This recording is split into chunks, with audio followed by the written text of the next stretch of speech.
विमल पोलो जुबा केसरी, हर पल मनाओ केसरी त्योहार। ये जो पॉलिटिकल लोग हैं वो आपके उम्र के लोगों की जो परेशानियां हैं उसको एड्रेस करते हैं। मूलभूत चीज़ें ये हैं कि एज अ जेनजी मुझे 10th के बाद मैं ग्रेजुएशन करने में दिल्ली आया, क्योंकि मैं जिस पृष्ठभूमि से आता हूँ, मैं बिहार से आता हूँ और बिहार में पलायन है। पलायन शिक्षा के लिए है, रोजगार के लिए है, नौकरी के लिए, हर एक तरीके से आप पलायन करते हैं। तो मैं एज अ जेनजी मैं देख रहा हूँ, मैं जिस प्रदेश से आता हूँ वहाँ पे हर एक चीज़ों को एक प्रतिनिधि के तौर पे, जो समाज के एक प्रतिनिधित्व कर रहे हैं, चाहे वो प्रदेश के मुखिया के तौर पे हो, विधायक के तौर पे, सांसद के तौर पे। सांसद का अपना काम है, विधायक का अपना काम है। चूँकि जिस प्रदेश से मैं आता हूँ वहाँ पे जेनजी का बड़ा कुछ ऐसा मुद्दा नहीं रहा, क्योंकि एक जेनजी वर्ड जो है, मैं 10th क्लास में था तब मुझे अवगत हुआ कि जेनजी कुछ ऐसा वर्ड भी होता है। क्योंकि अभी वर्तमान में नेपाल जो हमारा पड़ोसी मुल्क है, उसी के बाद सब लोगों को हाँ, चूंकि पड़ोसी मुल्क है तो वहाँ पे एक जेनजी करके कुछ एक एड्रेस किया गया कि जेनजी का एक बड़ा सा मुद्दा प्रदर्शन के तौर पे या आक्रमण के तौर पे एक देश के सत्ता को विलट करने के लिए एक बड़ा माहौल दिया गया। लेकिन चूंकि उसके विपरीत हम जिस देश में रहते हैं, यहाँ पे क्योंकि मैं नीट का एस्पिरेंट हूँ और पिछले बार जो है नीट में गड़बड़ियाँ भी हुई, लगभग कई बच्चों का लगभग 2000 के आसपास में री एग्जाम करके फिर बच्चों को कराया भी गया। पेपर एक ही सेंटर से एक ही नंबर, 720 नंबर पाने वालों की संख्या, तमाम चीजें गड़बड़ियां आई, मामला हाई सुप्रीम कोर्ट तक गया, दोबारा एग्जाम कराया गया। क्या क्या चीज, असली प्रॉब्लम तो जेनजी की ये है कि उसकी परीक्षाएं ठीक से हो जाएं, पेपर लीकेज ना हो, टाइमली एग्जाम्स जितने शेड्यूल्ड है वो सब हो।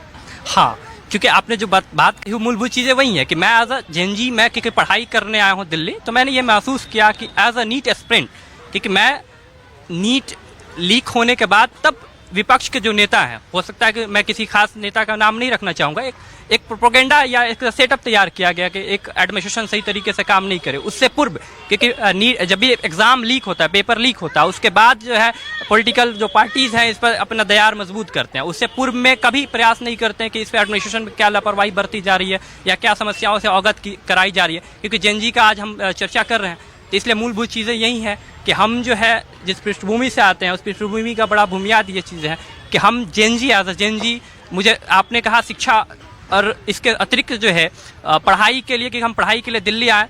दिल्ली में जेनजी के तौर पे एक बड़ी भूमिका ये रही मुझे अपनी निजी ज़िंदगी में कि एज अ फर्स्टली एग्ज़ाम, तो पहली चीज़ नीट का मैं एस्पिरेंट हूँ, तो नीट में मेरा पेपर लीक हुआ। अब नेक्स्ट टाइम मुझे उम्मीद है कि सरकार इस पर सही तरीके से अपने पूरे प्रोटोकॉल के तहत एग्ज़ाम कंडक्ट कराए, ताकि उम्मीद फिर भारत सरकार के जो एग्ज़ाम जो कंडक्ट कराती है एजेंसी NTA एक ऑर्गेनाइज वे में, ताकि हम फिर से एक भारत सरकार के और एक बेहतर छात्र के तौर पे तैयारी करें और बेहतर परिकल्पना के साथ समाज। राजनीतिक जो मुद्दे, राजनीतिक जो बातें, राजनीतिक जो विरोध, उसका कोई हमारे देश के जेनजी में कोई चर्चा, कोई वो है, या ये मान के बैठ चुका है हमारे देश का जेनजी कि जो भी भविष्य की परिकल्पना है, निर्माण है, उसको अपने हाथों से ही करना है?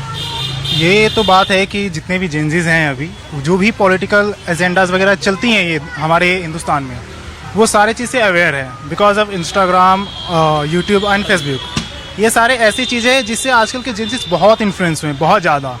मैं भी बिहार से आता हूँ, बिहार के छपरा जिला से।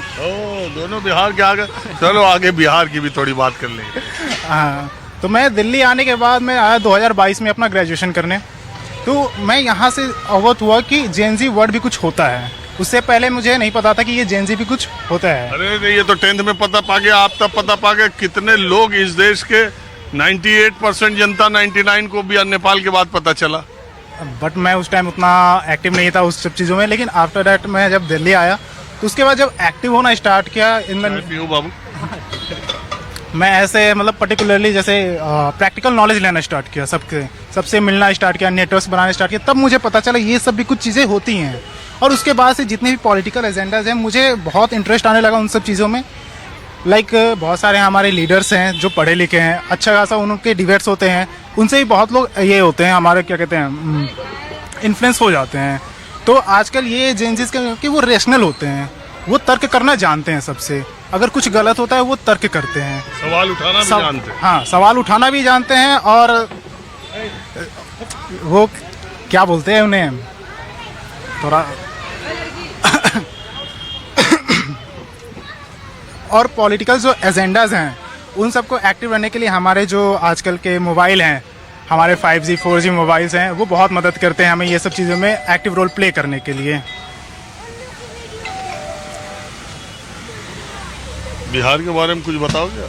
बिहार इस बार बिहार के नौजवानों का चुनाव का मुद्दा क्या है? प्रशांत किशोर का क्या मामला है? नीतीश कुमार, तेजस्वी, वहाँ शिक्षा को लेकर बड़ी चर्चा है। तेजस्वी इतनी पास है तो सम्राट चौधरी उतना पास हैं। देखिए, जो भी प्रतिनिधि पूर्व में अपने आप को सर्व किए उप मुख्यमंत्री के तौर पर, जिन्होंने आपने 2 नाम रखा, उप मुख्यमंत्री पूर्व में तेजस्वी यादव रहे, अभी वर्तमान में सम्राट चौधरी जिनका आप नाम रखा, शायद वो एक एडमिनिस्ट्रेशन को इश्यूज है कि 7वीं एक गलत तरीके से उन्होंने लगाया ऐड ऑन करने के बाद। लेकिन इस पर जो है चर्चा ना हो कि हम जिस प्रदेश से आते हैं, पलायन पे बातचीत होनी चाहिए, शिक्षा पे बातचीत होनी चाहिए। माननीय मुख्यमंत्री पूर्व में 20 साल से लगातार सर्व कर रहे हैं, उन्होंने बहुत सारी परियोजनाओं का इम्प्लीमेंटेशन किया। आज मेरे ख्याल से 2 दिन पूर्व या 1 दिन पहले उन्होंने एक 7 निश्चय के तहत उन्होंने credit card, student credit card का इम्प्लीमेंटेशन किया था, जो पूरे देश में पहला ऐसा प्रदेश था जिसमें माननीय मुख्यमंत्री ने इम्प्लीमेंटेशन किया। और अब किया ना? नहीं, स्टूडेंट क्रेडिट कार्ड को पिछले कई वर्षों से वो इम्प्लीमेंट, उसकी लिमिट बढ़ा दी, 10 साल तक रीपेमेंट कर दिया। हाँ, बेहतर कर दिया। प्लस में उसमें जो टैक्स ये था, क्या कहा जाता है उसका, एक बेसिक इंटरेस्ट था जिसे स्टूडेंट को पास आउट करने के बाद रोटी भी माफ कर दिया। हाँ, रोटी रोजगार लेने के बाद तब उसको देना था, लेकिन अब उसको भी माफ कर दिया माननीय मुख्यमंत्री ने। तो युवा हर एक रूप से, हर एक जनधार को देख रहा है कि माननीय मुख्यमंत्री 20 साल से जो अच्छा काम किए, गलत काम किए, सही किए, उससे बड़ा चीज ये है कि आज जब हम 2025 में बैठे हुए, 20 साल से मुख्यमंत्री एनडीए की सरकार है, पलायन पे अभी भी वही हालात है, शिक्षा पे वही हालात है, रोजगार के लिए वही हालात हैं। चीज़ें बदली हैं, लेकिन इतनी भी बदली नहीं है कि हम लगातार एक बेहतर परिकल्पना जो इस देश के लिए कर रहे हैं, प्रदेश के लिए कर रहे हैं, एक बड़ी भूमिका हो। फिलहाल जो है जनसुराज जो है, एक आपने नाम रखा, जनसुराज प्रयास करिए, पिछले 2-3 साल से कर रहे हैं, लेकिन चूंकि अभी भी, क्योंकि अभी वो एक बड़ा हिस्सा नहीं है जो पब्लिक के बीच में एक मैसेज नहीं जा पाया कि जनसुराज को एक नया चेहरा के तौर पे इम्प्लीमेंटेशन हो। लेकिन अभी फिलहाल जो है एनडीए और जो महागठबंधन, जो इंडिया गठबंधन जो बना हुआ है, उसके हिस्से में अभी लड़ाई है, क्योंकि उसमें कुछ हिस्सा, क्योंकि मुझे लगता है कि नेक्स्ट टर्म जब जनसुराज इम्प्लीमेंटेशन के तौर एक प्रभावशाली तरीके से आएगी, फिलहाल तो अभी चुनाव लड़ रही है, शुभकामनाएं हैं, लेकिन फिलहाल जो है अभी जो है जनधार जो है एनडीए और विचार में क्या है? हमारे विचार में है कि देखिए, जो हमारे नीतीश कुमार जी हैं बिहार के चीफ मिनिस्टर, उन्होंने बहुत सारी स्कीम्स लाए तो हैं, उनको बहुत सारे लोगों ने अप्रिशिएट भी किया है, बहुत सारे लोगों ने क्रिटिसाइज भी किया है। ऐसा कुछ नहीं है कि सिर्फ अप्रिशिएट किया है। अगर कुछ करना ही होता वो एजुकेशन में करते तो शायद आज हम दिल्ली ना होकर बिहार में ही पढ़ाई कर रहे होते। अगर वहाँ पे टाइमली ग्रेजुएशन होता तो हम आज वहाँ से, हम अपना पॉलिटिकल साइंस ऑनर्स से आज वहाँ ग्रेजुएशन करते हैं। यहाँ बैठ के हम दिल्ली यूनिवर्सिटी से ना करते, क्योंकि वहाँ का जो यूनिवर्सिटी है, नालंदा यूनिवर्सिटी, उसका नाम बहुत है, पूरे देश भर में है, फॉरेन से लोग आते हैं उसके बारे में रिसर्च करने। तो ऐसा है कि अगर वो नालंदा यूनिवर्सिटी को डेवलप करे अच्छे से और पढ़ाई में अच्छे से, वो मतलब कहते हैं ना कि उसमें इनिशिएटिव्स लाए, बहुत सारी चीज़ें लाए जो स्टूडेंट्स उनके तरफ ये अट्रैक्ट हो, बाहर ना जाके वो अपने बिहार में ही पढ़ाई करे, बिहार को ही आगे ले जाने की बात करे। हमारे बिहार के लोग हैं, हमारे बिहार के जितने भी लीडर्स हैं, वो मैक्सिमम बात करते हैं या तो कास्ट पे करेंगे, रिलीजन पे करेंगे, बट एम्प्लॉयमेंट से नहीं होता, ना ही ये क्या कहते हैं एजुकेशन से नहीं होता। बट प्रशांत किशोर जी का मुझे कुछ बातें अच्छी लगी, क्योंकि वो बोलते हैं कि अगर वो जीतते हैं तो उनके बाद कोई भी पलायन नहीं करेगा बिहार से। एजुकेशन बड़ी उनकी शिक्षा को लेकर के और पलायन को लेकर वो बड़ा मुद्दा।